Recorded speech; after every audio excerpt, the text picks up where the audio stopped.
શું બનાવો ભાવનાબેન? બદામ પાક. શિયાળાનું ચાલુ થઈ ગયું. સરસ.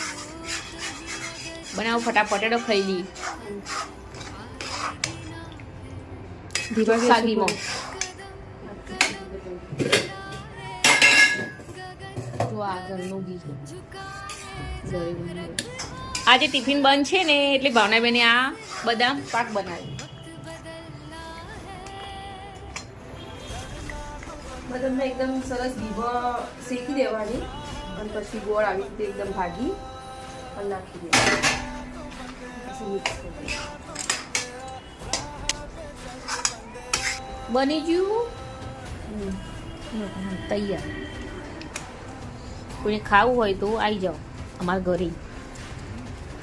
અને બધા આવશે તો તો આપી દઈશ. ફરીથી બીજું નવું બનીશું.